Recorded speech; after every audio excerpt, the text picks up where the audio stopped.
Welcome back, everybody, to the ROI Online Podcast. And today I'm really proud to introduce you to Tucker Max. He's the founder of Scribe. It's the Scribe writing. It's a book process that helped me go through writing my book, The Golden Toilet. And he's also the author of 4 New York Times bestsellers, 3 of which ended up on the best-selling list at the very same time. You know, Tucker has game. He's a Duke of Law graduate. He got fired a couple of weeks after nailing his law job. He worked for his dad, and it only took him 6 months to get fired by his dad. But more importantly, he's helped a lot of folks like me really nail my messaging and set me up to become more professional and bring my message to the world so that people can grow from it. Tucker, welcome to the ROI Online Podcast. Thanks for having me, Steve. So today I really wanted to talk about, there was a point in your life in your professional life, I really don't want to spend a lot of time on your books that got on the best-selling list. Mm-hmm. But there was a point that in your business, you came to this epiphany where you needed to nail a book and why it was going to help more people with Scribe. Mm-hmm. And that's what I want to talk about. Tell me about that day that the light bulb went off for you. Obviously, it had been there, but it came really clear one day. Do you remember that? Well, when I decided to write this book, Scribe Method? Yeah, exactly. Yeah, so it was basically, there was 2 things. One was kind of just eating my own dog food, right? And so if we're going to tell business owners and entrepreneurs that they need a book and the reasons why, and we don't have one, then that's kind of disingenuous, right? Mm-hmm. But the other thing was, it's weird. And this is probably what you're trying to get me at, and I see what you're doing. I didn't realize how much I actually knew about writing books and how little most people understood. I didn't understand that gap until I sat down and started writing it out, right? Because it was so funny. When we started our company, I have not learned a huge amount about how to write a book in the last 5 years. But I have learned, just astronomical amounts about how to teach people how to write books or why books matter to them, right? Those are totally different things. Mm-hmm. I knew my skill very well, but understanding the gap between what I knew and what they didn't know was mind-blowing to me. It was so funny, man. Early on, I'd be like, all right, we'll do this and this and this. And they'll be like, people kind of look and nod their head. And I'm like, you understand why, right? And they're like, no, I have no idea what you're talking about. I'm like, well, this is obvious. It's because of these reasons. And like, I have no clue what you're talking about. How can you not see this? Because, like all of us, we're experts in our field and we're so stuck in our field that we have what I call smart person blindness, right? You know your stuff so well, you almost can't remember what it's like to not know it. And you can't even imagine a universe where, I can't imagine a universe where you don't understand how to tell a story. And most people have no idea how to tell a story. And it's not that they're dumb and I'm smart. I just have a skill that they don't have, right? Right. And so that the thing that I've really learned over the last 5 years is how to bridge that gap. And that's that probably is the most important thing a book does. One of the most important things a book does for a business owner or entrepreneur is it not only helps them clarify their thinking. I definitely got the first version of this book was probably 200 pages. We're on version 3. It's 500 pages now. And the overall structure hasn't changed that much. The knowledge hasn't changed. It's just the depth of the explanation has changed, right? And so so I've learned a lot about how to explain what I know and how to teach it to people and how to quantify the value to people and how to tell the story of value really, really well. But then also I've kind of figured out how my people think, how my clients think, how people like you think, who are smart, accomplished, skilled, but don't know what I know. So how do I meet them where they are and explain something to them that is good for them in a way that they'll understand? Writing a book is really challenging for your personal just how you see yourself, your identity. And first of all, you go through this argument. You're not supposed to write a book, Steve. What do In you? your own head, you mean? Yes, Of course, exactly. of course. And so you're losing that argument for a while, but it eats on you. And that's still, I would imagine you still have that conversation before you begin a book. So I don't have the conversation about should I write a book, because for your first one you do. Mm-hmm. After you write your first one, the conversation is who are you to write this specific book, which is, it's the same conversation. It just feels a little different. Mm-hmm. I just got done with a book I was talking to you about. Dan Sullivan and I are writing a book on why every entrepreneur should write a book. And he's like kind of the world's premier entrepreneur coach. He's coached like 25,000 entrepreneurs. And even that one, like, you couldn't pick a field where I'm more of an expert than even that one. I was like resistant. I don't know. Like, it kind of, in me, it came out as I don't want to do it, because there was no argument that you could make where I'm not an expert. I'm like just an absolute expert on this. And so I came out as I didn't want to do it, right? But I'm doing another book with a guy, Dan Engel, about integration from psychedelic psychotherapy. And that one, I definitely, like, who am I to write this? Like, you know, blah, blah, blah. Like, I all the same thoughts. I have a whole deck about this, about like,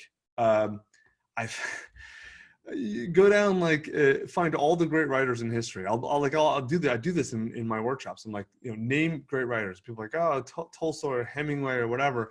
And it doesn't matter who they name, because I have like 50 slides of like, put like all the great writers. And so, oh, you said Hemingway, and put up the slide where he's like, I feel like I'm a fraud. I feel like I don't know anything. Oh, you said, you know, Elizabeth Gilbert. I feel like I don't know anything. I feel like I'm a fraud. Right? So you said Tim Ferriss. I know Tim. He's my buddy. He definitely feels like a fraud every single day, right? Like, you go down the list. It doesn't matter.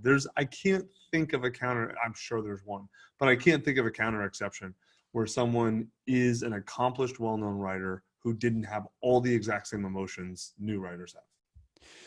So it came across as you didn't want to do it, but was it going on in your head that what if this book sucks? What if I miss the mark? What if I do a bad job explaining something I'm supposed to be an expert at? Yeah. Oh, of course. Oh, like, just like, and what that causes me to do is overwrite and over argue. And so it's like, I have these ridiculous, like, 6,000 word chapter that has bulletproof logic and arguments. And then, well, I already know I know my issues now. So what I do is, I've got a person on my company, I send it to them, and I'm like, cut this in half at least. Cut out all the bullshit where I'm arguing with myself to prove to myself that I'm actually an expert, and just leave like what my readers will actually care about. And we already know, we laugh about it. It's like, go scrub my stuff of my emotional issues. Yeah. So does that fit? Some of it might feel a little bit personal, or you're over that where it doesn't feel so personal when someone takes out something, or wait a minute, that was really important. That's why I spent some time here. Yeah. So, I have a meme about this. Do you know, like the Orange County Chopper meme where the dad and the son are arguing and throwing chairs? You know what I'm talking about? And so basically, like it's like the dad says, "This is my favorite paragraph in the book," and the son's like, "It doesn't, you know, it shouldn't be there. We need to cut it. It's not adding anything." And the dad's like, "No, it's staying in. It's my favorite thing." And the son, then when he throws a chair, "It adds no value to the reader of the book. It's only about you." And the last one, the dad's yelling, he goes, "I'll change the whole book to keep it." Right? So every book, there's at least a sentence, if not a paragraph or even a chapter, that I just think is amazing and brilliant. And like 3 other smart people who I know and respect will be like, "Dude, this has nothing to do with the book. You have to cut this." Right? And I'm just like, "No, but it's my favorite part." That's just ego, man, getting in the way. Like, it's just like a business just exists to meet the needs of the people that it's serving, right? Both the owners and the employees and the customers, right? It exists to meet everyone's needs. And so, and I know you know these business owners, because I know them too, where they make their business about them, it loses the mark. And oftentimes it fails because of that. Same thing is true with the book. The book exists to meet the needs of the writer and the reader, and that's it. And the needs of the writer are only follow on the needs of the reader. So the only way you're going to get your needs met as the author is to meet the needs of the reader. So that's why this book doesn't have a bunch of stories about me in it, because it's got a couple, but the only ones that are about me are in service of teaching something that the reader cares about, right? Same thing for all books. You can talk about yourself a bunch as long as what you're saying about yourself is giving value to the reader. If it's not, cut it. I love it. So the way you get past yourself is thinking about Who you're the serving. value for the reader. Yep. Okay, so now let's pretend we convince this business owner that they should. What's the next step, Dad? What's the next great excuse to not follow through? I'm afraid it's going to look bad. I'm afraid I'm going to look bad. Those are almost all of them boil down to that, but there's a ton of variation on that. I'm afraid I don't know what I'm doing. I'm afraid I'm going to upset someone. I'm afraid I'm going to offend someone. I'm afraid of the time commitment. I'm afraid that I won't finish. I'm afraid it's going to look bad, which is a variation. I'm afraid I'm going to look bad. Man, there's so many. I'm afraid. Here's a big one. And this is, no one ever says this, but usually if I start asking questions around their fears, we get to this. A lot of people are afraid of failure. They understand that. But there is a huge segment of people who are afraid of success. Really? No, seriously. And so like when you really unpack, there was one author I'll never forget. She was like pretty open and willing to talk about this stuff. And so it was at a workshop. And so I was able to kind of unpack her stuff in front of a bunch of other people, and it broke things open for other people. And so long story short, I was like, okay, what happens if like, let's say I magic this book into existence and get it published tomorrow, and it's perfect. I mean, it is the perfect title, the perfect subject. Like, it is everything you can imagine. It's there. What happens then? She's like, and her face drops. She's like, oh my God, you're right. I'm like, no. Tell what happens. It comes out, it's perfect. It hits your target audience. They love it. What happens? She's like, oh my God, my business is going to double. It's going to triple. I don't know how to run it. I don't know how to scale. I'm not going to be able to spend any time with my family. I'm going to be a failure as a wife. And it's like, see, you're afraid of succeeding. Right. And of course, those are all manageable things. Right. Yeah. But like she had not really unpacked the actual fear. She was afraid of success. And that is super common for people, because look, our brains have a part of it that a lot of people call it the ego. Psychologists call it the ego. And most people think ego is arrogance or narcissism, or I'm better than everyone, or like Trump or whatever. That is a way an ego can express itself. So I like to call it just because it's better for laymen, I like to call it the protective self, right? And the job of the protective self, which psychologists call the ego, is to keep you alive.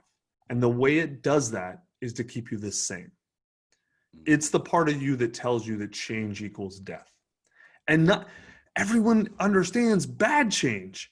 But people, entrepreneurs and business owners especially, are very afraid of good change a lot of times. I've got a business that's working. I'm in a stable situation. Change is risk. There's no doubt about that. Like, that's true. And that part of you is trying to keep you safe. It's trying to serve you. And so you don't have to reject it, or the ego is not the enemy. That's a bullshit idea. Ego is a part of you, sort of like a CFO. Right? The CFO job and the lawyer's job is to manage risk.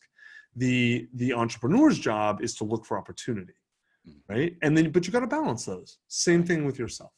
I call that part of the brain the bodyguard. Yeah. It's designed to keep you safe, but we'll stop. No, can't go there. That person can't come in. Because they're all. It's like a CFO only gets judged on if things go wrong. Same as a lawyer, right? So all their focus is things can't go wrong. But businesses don't grow that way. And all entrepreneurs know that. And a good entrepreneur, that's why there's no entrepreneur CFOs. And there's basically no entrepreneur lawyers, because they're trained like government bureaucrats, limit risk. Because they don't get paid on upside. They only get paid on stopping problems. So in their mind, nothing should happen, basically. Right? And you can't blame them. People respond to incentives. That's their incentives. But leaders and risk takers win on upside, and it's a good thing to limit risk. You want to limit downside risk. It makes sense. But the only way to grow and to do new stuff is to take some risks. So I think that part of the conversation that I really didn't pick up as I went through it, being a marketing agency, I think I was doing it naturally. But all right, I'm going to do this book, even though I might be scared of success or I might, whatever, I get past that. But now we need to think about the branding part, okay, the positioning part, and how is this going to help facilitate and outline a better image, a better explanation of what we do and what we bring to the world. Talk, tell us some good thought processes or a framework to kind of work through that to start to nail that better. Right. Well, okay. So we see this a lot. People will come in with an unclear idea of who they are in the world, and they try and use the book to brand themselves. I would not recommend that necessarily. It's not the optimal way to do it. I for most people, who if you are confused about your brand and your offering and your value, you're better off finding a really good branding person and working that out first. And it shouldn't take long. A couple of days in a room and a whiteboard with a good person is usually enough, right?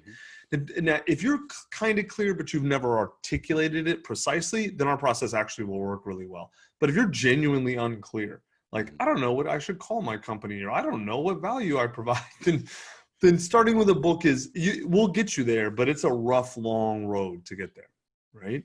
But if you have a general idea, then really we call it positioning in books, which is basically the same thing as marketing. And so positioning is really asking three questions. What do I want to get from this book? What do I want to get from me? Who needs to read it in order for me to get it? And why are they going to care about the book? Right? So a simple example. If I want to be considered a thought leader in the plumbing supply space and get a lot of clients who are plumbers, then who needs to read it are plumbers and people who follow the plumbing supply space, right? Right. And why are they going to care? Well, I better write something that gives them knowledge on how to solve a problem or create a transformation that they want. I have no idea what that would be because I made up plumbing supply. I don't know anything about that. That's where I was going to go. All right, I'm sure there's lots of things that they could do to improve their business. Like just off the top of my head, my guess is the plumbing supply business is 10 to 20 years behind like internet tech businesses, and they could probably update really well and save a lot of money and do things way faster and whatever. And so like if you know how to do that, then you could write an amazing book that would serve them, and then they're all going to come to you. Right. So I think about, the folks that really gel with our process, our experience. They started a company, they've got good employees, they've got good customers, they've got good product or service. And then one day they look up and they go, we need to get our act together now online. Yeah. Okay. And so they're at a certain maturation point in their business and their growth as a business owner or professional. Where do you see folks that really, really do great at the book phase? Where does that fit in the progression of your business? It can be a lot of different places, but you kind of nailed it. Someone okay, I'll tell you who does bad.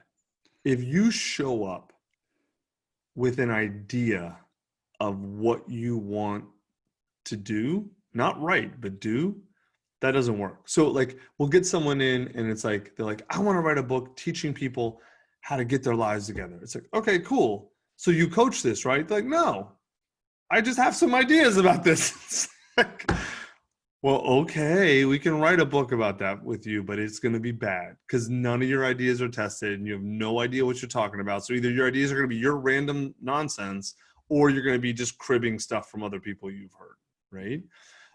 So if you don't have a lot of experience, let's say if you haven't sold what you're trying to write about, don't write a book.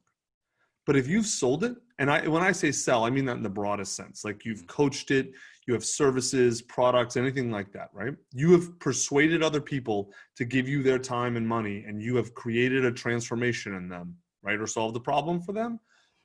That's when it's time to start thinking about a book. And the more you've done that, the more you should write a book. And so like, if you've coached 60 people through something, 50 people, that's great. That's a great start. And that might actually, we have plenty of people who start relatively early. Now, it takes them longer to write the book because they have less reps. And because what the book does, the process does is reveal to them all the gaps in their knowledge, which is fine. A book is a great way for you to learn what you don't know about your field or how to explain your field. Like I said earlier, like I knew my field backwards and forward. I didn't know how to explain it to people who didn't understand it. Right. Right. And so it is a great way to learn that. Although it's not necessarily the optimal way. Right. The optimal way is more like I've been doing this for anywhere from 2 to 20 years. 20 probably, you're probably way beyond 2 to 5 years, right? Or it could be one. And really, truly, we've had a lot of people who've been doing something for a year and are ballers at it, and they come through and write a great book. But for most people, you're doing it for a few years. You really know it. You've got clients. They really like and trust you. They've seen great results. And so now the book is about articulating what you do in a really clear way, really sharpening how you talk about it, really refining all the things you're already doing and making the implicit explicit, and then positioning yourself in the market and basically creating a way for you to go out and sell that to more people in a much easier way. Because you write a great book, you now have a salesman that works 24/7, presenting you in the best possible light to people all around the world you could never reach. Totally.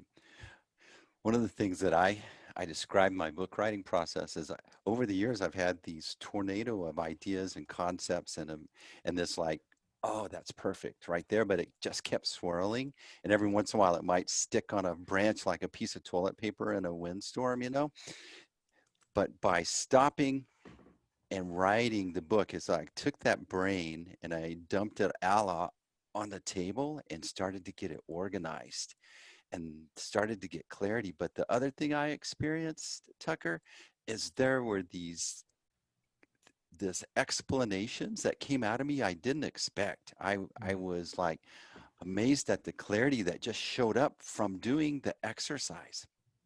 Because you know your stuff. The more you know your stuff, the more questions like that help you, and the more they help you refine what you know in your head, right? We have a lot of people, so we probably turn down 10 to 15% of the people who come to us to work with us and have money and are like, I'm ready to sign. And our sales process is also a discovery process, truly.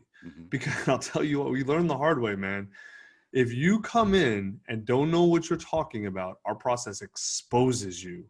And then what happens, some people are like, oh, okay, like they don't get that upset, but a lot of people get especially the narcissists, get really butthurt and angry at us, not at themselves, right? They get angry at us because we have exposed their shame, I guess, or whatever. Instead of looking at it as an opportunity to grow, like, oh, wow, I don't know this well enough yet to explain it or whatever. I need to go learn it better. No, they see it as like an attack or whatever. So we've had to really refine our sales process to make sure that we don't take people who don't have a book in them, right? And so, yeah, dude, it will expose you if you go through this. It's just like, think about it this way. Our process in a lot of ways is like that 5-year-old kid who keeps asking you why. Yeah. And like, no, it's true. I tell people all the time, you can judge your parents. If I'd have one question to judge, to ask someone to judge what their experience was like as a childhood, the question would be, how did your parents respond to questions? Right? Because like my parents didn't like questions, because questions expose the fact that they didn't know what the fuck they were talking about. and they hated that.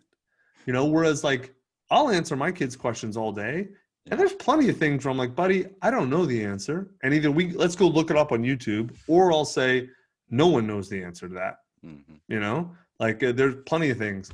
Does God exist? No one knows. Here's the arguments for, here's the arguments against. I don't know. I'll tell you what I think, but no one knows. Right. And so like, cause I get those, my kid's just about to turn 6 and he's definitely like, he's like, why this, why that? And my 3.5-year-old, she's like, why this, why that? Why? And they want to know why we tell them to do stuff. And it's like someone who is very into power is very threatened by that, right? Anyway, so a book writing process at its core is like a 5-year-old asking you why. So if you don't like that, you shouldn't write a book. So when I went through the process, and one of the things, Tucker, that really surprised me, so I got my first rough draft back. I read through it, I put it away, and I had an anxiety for like 3 or 4 days. I couldn't sleep. I went through all these scenarios. I couldn't even go back for 2 weeks. I disappeared for a little bit. You're ghosted? That happens all the time, man. Yeah. Why? Why does that happen? So, well, why did it happen to you? Well, at first I realized how much more work I needed to put into this to get it to where I envisioned it at first. But first, all those same arguments started to come back that I had gotten past to even begin. It was like, see, told you, you're spending all this money, you're investing all this time. You should have just kept selling, doing whatever you normally do. It was scary. So, okay, well, how'd you get past them? Did you talk to your team? Like, this is why, this is what they're trained. They probably came to you. They did. No, Yeah. they did. Okay, so Brandon was my scribe. Brandon's Okay? great. So, but in the back of my head, I'm thinking, well, she's supposed to say this. Okay. Yeah, And right. And so, yeah. and is she really being nice, or is she embarrassed about this as much as I am? Right. And so I was wrestling with, but I think what happened is I just did what a normal entrepreneur does and just showed back up, got dirty, and started pushing through, even though I didn't feel good about it. Mm-hmm. So what made you feel good? Was it putting in more work, or was it realizing that the critical voice in your head was wrong, or both? I think both. I think I had to continue on, but I could see where that personality, depending on the personality that you have, how you would push back on your Brandon. Yeah. You know, and I can't imagine, because I went through a lot of emotions there, but I had to overcome it and then get back to work, but it was a long road. Well, you hold on. So we try and teach this to authors. It's not always easy, but we teach, you're not trying to overcome emotions. Really the best thing to do is to sit with them and feel them. I did.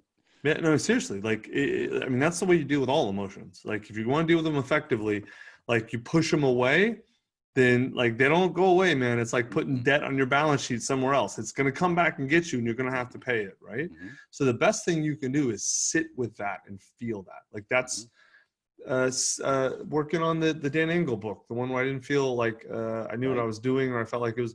I literally would just sit and be like, let myself feel that anxiety and insecurity. And then once you feel it, you can kind of let it go. And it's not that it goes away. It's just like, it's almost like in an argument, you've been in an argument with someone where they're not listening to you until they've been able to say what they want to say, then they'll listen. Yeah. I think of emotions like that, right? Yeah. So I've got to listen to my anxiety first.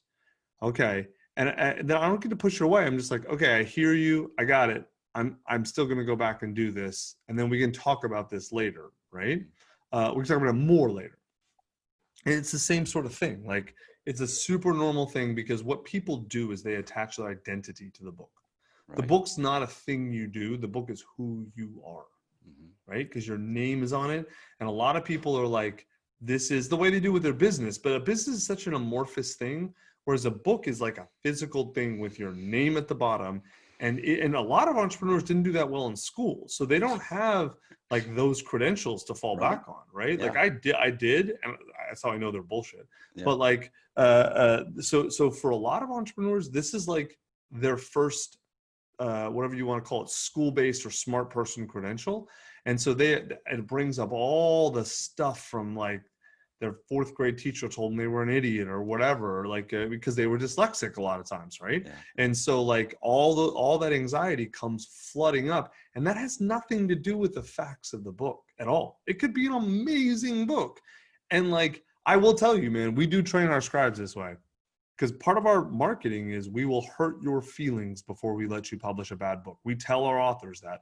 And like at first they're kind of shocked and they're like, oh my God, thank you. That's amazing. Because they realize they can let go of like, is this bad? Because we promise we'll tell you if it's bad. We'll be nice about it, but we're going to tell you. And we have we have had rough conversations with authors where like, you don't have enough for a book, or this thing you want to put in here is going to make you look terrible. And we've absolutely done it in the past. We've had a couple, not many, a couple situations where we parted ways and we funded a bunch of the money to an author because they didn't like the truth that we told them. Okay, cool. That's the price we pay for people like you being able to relax and calm down and know, I trust Brandon to tell you. Brandon especially will tell you the truth. Like she don't mess around, man. We have to be careful who we put her with, because sometimes she tells too much truth, right? Yeah. But it's why the people like you and I think of 10 other authors that have worked with her that love her. Like they absolutely love her because they feel safe with her, because they trust her to tell them, does this look good or not? Totally. I think what started to happen was she helped me. If you ever laid a path where you put the guardrails, you kind of scrape the earth, and then you bring the bricks out. And so you start, and then I was able to go, okay, I'm supposed to decide what brick goes where. And that's where I started. She helped pull it out of me, but the depth in the book, what needed to come out of me, and my self-identity changed from I think I should be an author to I am an author. It was I didn't expect that transformation to happen, or that professional growth, but it was a growth stretch. Yeah, no, we do that so you went through the interview process, which is kind of our higher end process. In the mid-tier process, where people write their own book, but with our coaching and guidance, the same system, they just do it themselves. We teach that about identity. We have a very specific process I put them through. So they have to write author on a name tag, and they have to write their name on their outline where it says author. And a lot of people get seriously, they'll get clammy and stuff. Yeah. And then we have all kinds of other process to walk them through where they realize, because that is for a lot of people, that is a massive change to their identity. They are now stepping up and stepping on stage and raising up in a way that is threatening in a lot of ways. It is. Everyone knows the benefits, but what most people don't talk about are why. I mean, dude, I can't tell you, we have 24 people whose books are done. And they will not press publish. Proverbially, they ghost on us. They've paid everything. Everything's done. It's a great book. We have so many of these people. They won't even talk. I swear to God, there's a couple that have changed their numbers and moved because we want to publish their book, and they're so freaked out about and they won't face any of their issues, right? And so it's just sitting there.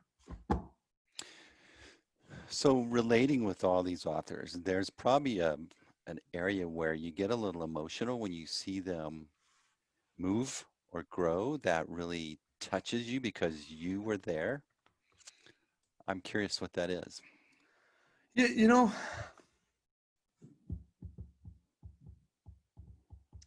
I tell this to authors in the workshop because I lead the workshops. I tell them, we don't do this for you. I love to see our authors grow. I love to see them accomplish their books and all that sort of stuff. That's cool. And I'm down for that. And I like because, most of our authors are, high level professionals. So there's almost no shitbirds. We have a few gaslighters every now and then, but pretty much everyone's an awesome person. And so we're really lucky in that we don't get Karens, we don't get the people so it's pretty nice. We've got a pretty good client list. But I tell them the reason we do this is actually for their readers, not for them. Mm-hmm. Right. And the example I give is, just because it's so powerful, is go look at the Audible reviews for Tiffany Haddish's book, right? Tiffany Haddish is a female Black comedian that we worked with. And this is especially relevant in the current climate, but I've been talking about this for years. I personally wrote her book, and her book is this woman came from nothing. and I mean, about as rough as it gets. And she wrote about her child, and she's like a famous actress and comedian now. She's as big as it gets, right? Oscar nominations and all this crazy stuff. And like, she told the whole truth in her book about what it was like to be a foster kid, about abusive relationships, about, I mean, just the dirty, nasty stuff that no one ever wants to talk about. She did. And I specifically look at the Audible. I mean, she's got, the book's got whatever, 7,000 reviews on Amazon. It has 50,000 on Audible. Wow. And because so much of her audience are young Black girls, right? Who listen to audiobooks, who aren't readers. You can't go 2 pages reading that without starting crying. Wow. Because it's like some 16-year-old Black girl will write, oh my God, I had no idea like that, you know, this hero of mine came from where I came from and suffered through what I'm suffering through. I believe in myself now. I believe I can make it. I believe I can get out. I believe it's worth it. Like, it's just page after page of this, you know? And like, I told Tiffany when we first started writing, I'm like, if you don't want to be honest about your past, that's cool. We'll find you a different writer. But if you want to show up and tell the hard truth for those girls, for who you were at 15, then I'm in. And she's like, I'm in. And she did. And so like, man, it's still, I get goosebumps thinking about it. You know, like, you can't read those without, and almost all of our books are, you know, listen, not all of them impact 15-year-old Black girls who come from poor areas, right? Right. Of course.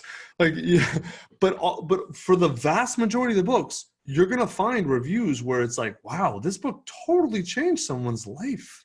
You know, even books you might not think, business books, like, oh, what does it matter? Well, a struggling entrepreneur who feeds a family and who employs 20 people who feed families, and you change their business. I mean, this is what you do. I'm sure you could tell stories about this all day long. Like, tell me that doesn't matter. That's what it's about. That's, yeah. You know? Totally. So people struggle to read books. Sometimes when I suggest someone read a book, they struggle with that. It's like almost I gave them a homework assignment, or right. And so, and I've experienced this. Here, read my book. I put a lot of work in this. I wanted to help you and change you. And so I think about text, but I also think about, I did the Audible version. Where does you go from text to voice to video? How do you see that happening in the future? How can you flip a book into a video area? I don't think you do. You have to look at different mediums differently. So I'll tell you what we've done. So like I said, wrote the Scribe method, 500 pages now. I think it's more, 550 or something obnoxious like that. And look, this is way too long. Like, I know, like for most of our authors, we tell them your book should be about 125 to 150 pages. This is long for a very specific reason, because like, I want people to see this. Writing a book's hard. There's a reason you're paying us a lot of money. So here's our exact process. Go do it yourself or pay us, right? Like, and then they get it. So it's a specific strategy. But what happened? It just happened in March. Coronavirus hit, quarantines, lockdown. Our sales call calendar went from full to zero. Like 3 days. We had no calls. And it was like, all right, what do we do? And so I was like, well, why don't we teach the book? And so this is something we've been talking about a long time, because there are all kinds of marketers who don't know shit about writing, who just sell courses, who do books, like courses on how to write a book, and they don't know what the hell they're talking about. And the courses are terrible, but they do all their hypey bullshit and they sell them for like $2,000. And so it's like, let's put them out of business. Because I hate that. Nothing wrong with courses. I just can't stand hypey bullshit. And so I spent a week for like 4 hours a day. And I mean, we went systematically through the entire book and taught the whole thing, right? And I taught it live, you know, webinar style, thousands of people watching. I would teach, take questions, and like, it blew up. We had 5,000 people on, and it was so funny.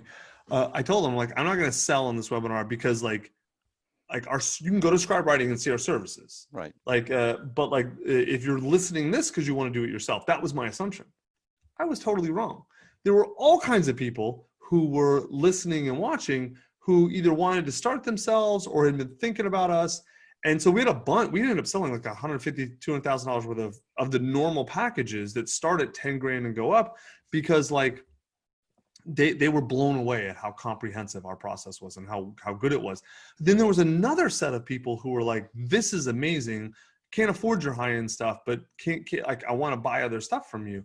And I was like, okay, well, tell me what you want to buy. And so basically what they wanted was like a coaching and accountability program, which I'm like, oh, we could do that easily. And so we rolled up like a $1,500 and $5,000 program, called it Scribe Writer's Room, rolled it out 2 weeks later, ended up selling $200,000 worth of packages. And now we do it every month. And we got hundreds of people in this coaching program. And what's crazy is so many of them, they're all high-level people. These aren't like schlubs who are paying with their credit cards. These are like people like you, like all high-level business owners, smart people, whatever.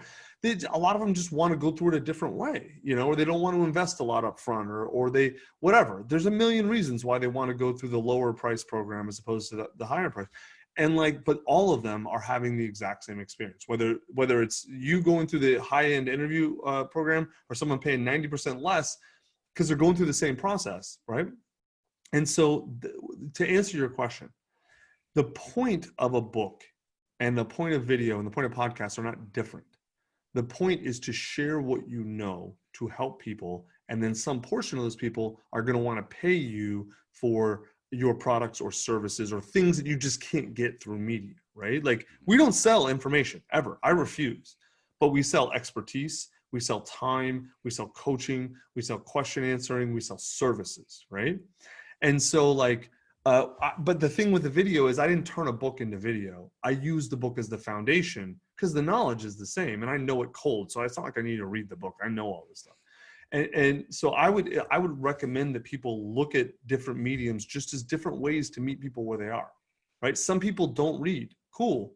I'll do video. Some people don't like video. They want podcasts. Cool. We put it all in podcasts. You can get the whole thing on Audible or on iTunes or whatever, right? Or Spotify. Right? Like you can get them all, right? It's all the same knowledge. And so it's like we're just meeting people where they are. Some people listen and watch, and some people want to read. Like I'm a reader. I don't want to watch your goddamn video. Put it in text, right?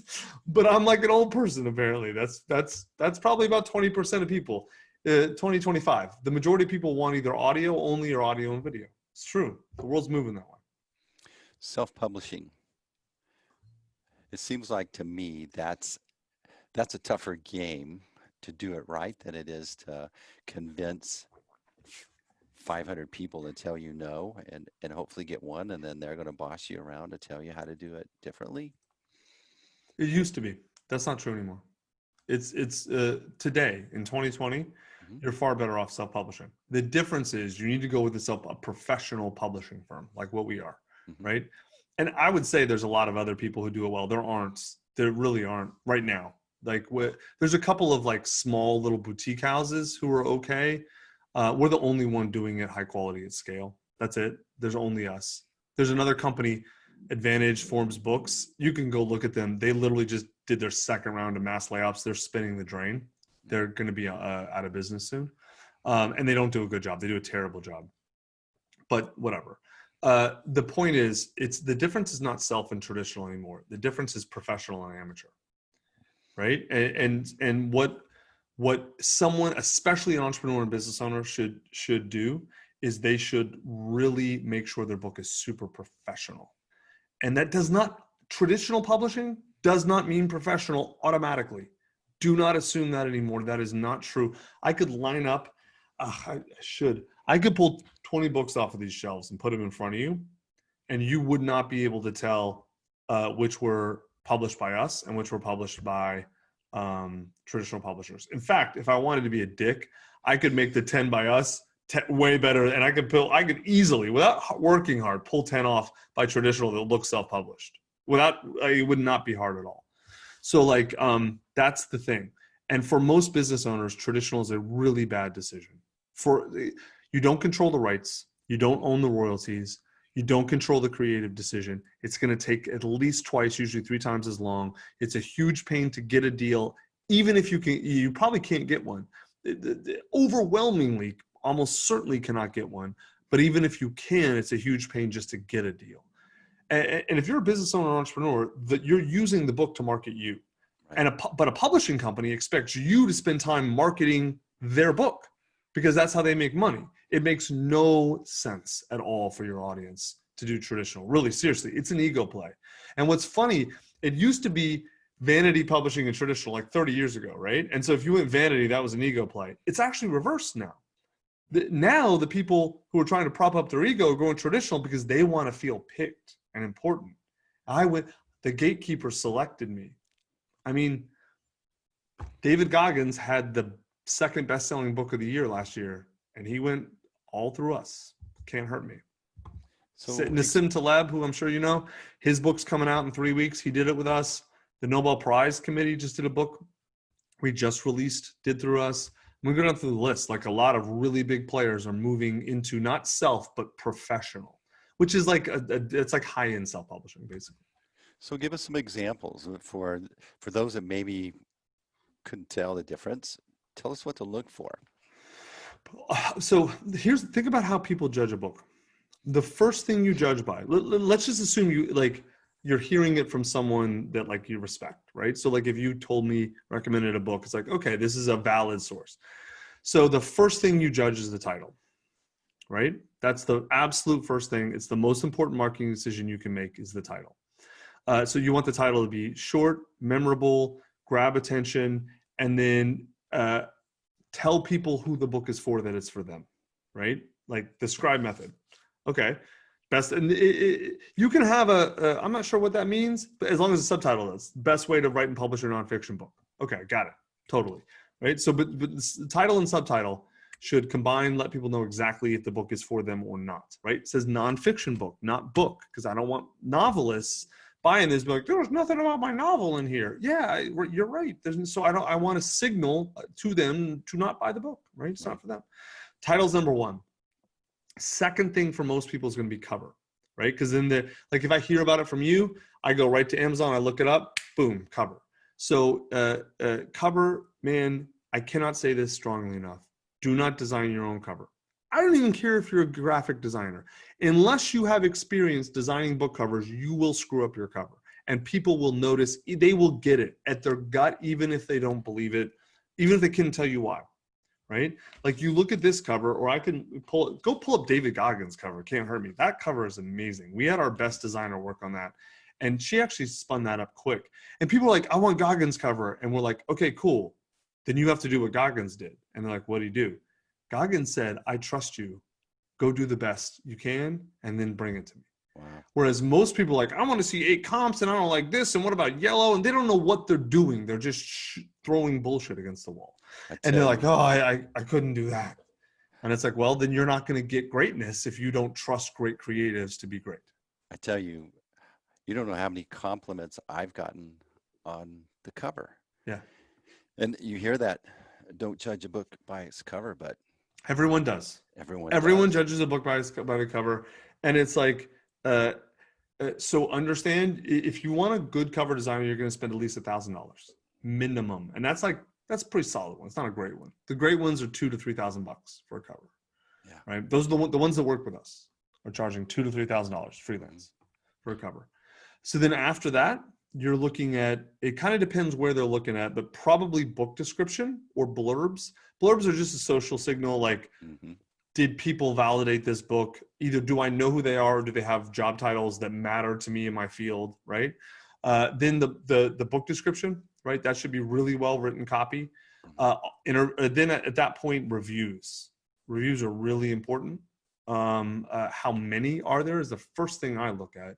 And then I try and look at, no one reads the 5-star or the 1-star reviews.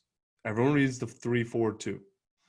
2, 3, 4, because they feel like those are the people who actually read the book, who are thinking critically. Right. And so like that's really important. Then they're looking at size.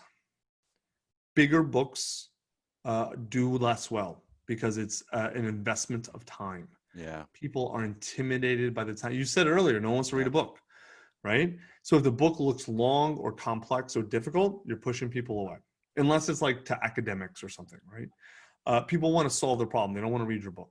They don't care about your book. They care about themselves, right? That's the number one thing is, how does this book help me? Because no one cares about your book, only about themselves.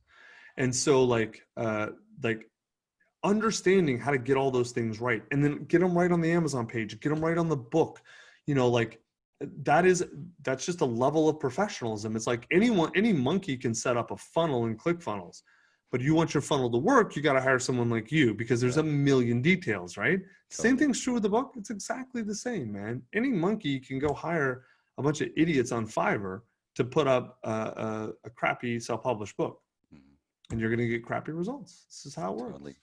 Yeah, that was something that was, you're buying, it's like Simon Sinek. This gets you the next audition, which is the subtitle, which gets you the next audition, which gets you closer to the author bio and the description. Yeah. Mm-hmm.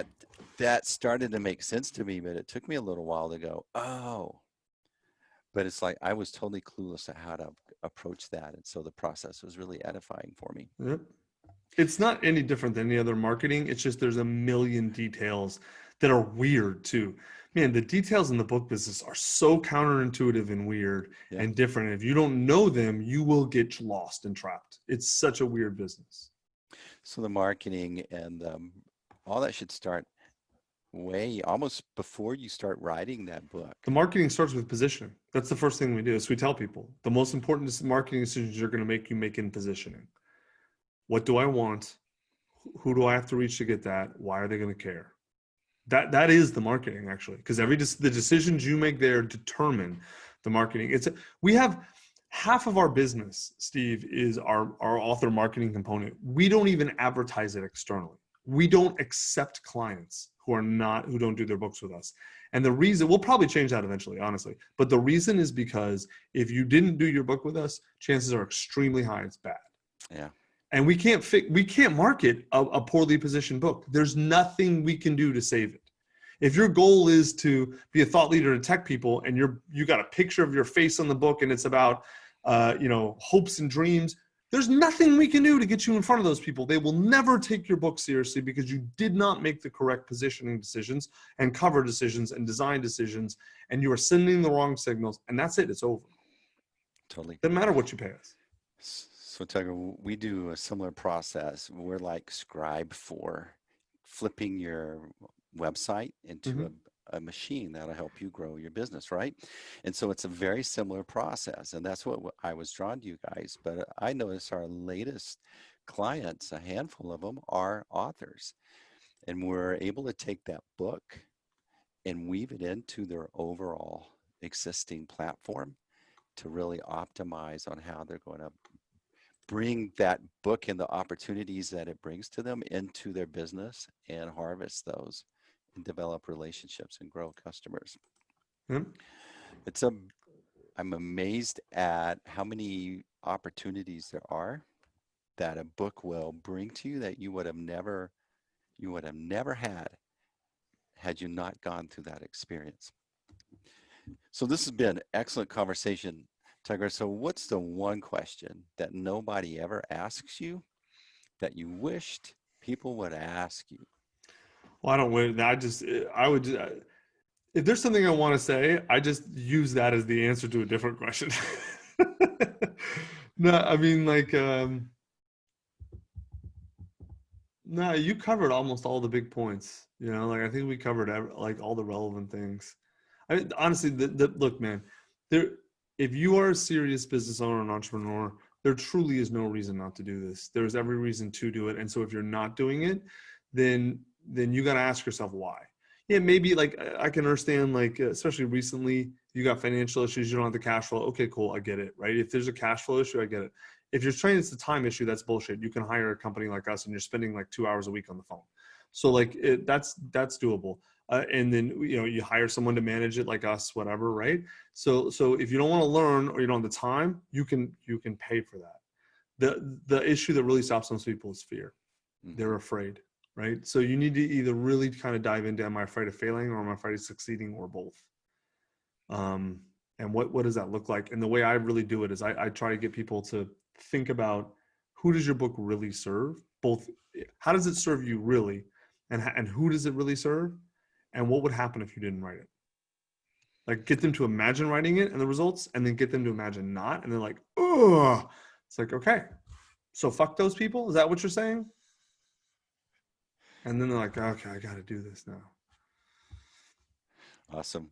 Taggart, I'm grateful for your time. I value and I appreciate you. How can people get a hold of you or find you? I mean, you can go to scribewriting.com. That's the company. Or I'm on social media, all the normal places. Mm-hmm. Totally. And he answers his email, as well as been my Indeed. experience. Myself. Yeah. I don't have a VA yet, which is probably a disaster. Yeah. All right. Well, Tugger, thank you so much for being on the ROI Online Podcast. Thank you.